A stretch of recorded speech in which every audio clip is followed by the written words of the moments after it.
मावशी बोला भाऊ. झालं सांग 4 खेपा पाणी पिऊन. पाणी तर पिऊ देत जा बापा. अरे बापा तर मग चौथा टाइम होईना पाणी प्यायचा. एवढा टाइम तर माझ्या म्हशीला लागत नाही पाणी प्यायले. 8:30 वाजता येता, 1 वाजता जायची गडबड करता. येथूनच तर राहिलो बापा. घ्या पटपट. चला हो बाय हो, घ्या पटपट. ऐ! पाणी लावून दे. बाप्पा रे 1:30 वाजला तरी बाया निघालेच नाही वावराच्या भाई. तुझ्या शेंगा वरपून राहिल्या. बाप्पा बाप्पा बाप्पा बाप्पा मावशी थोड्याशा कस्त घेतल्या बापा भाजी हो पुरते. काय थोड्याशाच घेतल्या. पुरेच्या पुरा झोरा भरला ना तो. एक काम कर ना, पुरीच्या पुरी तुरत घेऊन जा ना घरी तुमच्या उपलून. काय ठेवता इथं?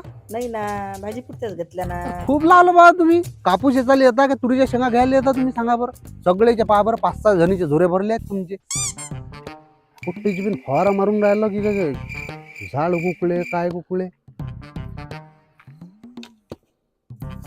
अरे थांब थांब थांब थांब थांब. काय झालं भाऊ? डोळे बंद करून फवारा मारून राहिला तू तर. अरे डोळ्यात औषध जाते का नाही म्हणून झाले ते मग एक काम कर ना, हे झाडा राहू दे, मातीवरच मारून दे ना फवारा.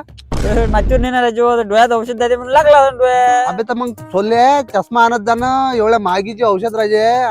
चष्म्यानं तर मग तसंही दिसत नाही. मुजोर आहेस रे तू. तुम्ही राजे तुम्ही त्याचे बोलून नाही, आम्ही सगळे त्या फवाराच मारतो. अरे बाप रे. अरे का हो, अरे बोला. कापूस तर मस्त फुटला. अरे काय तर राजे, या पीक कमी आणि मजुराचे नखरेच जास्त आहे या वावरात. कधी कधी तर असं वाटतं पाहिजे की सर्व हिकटाक करून मजुराला जा.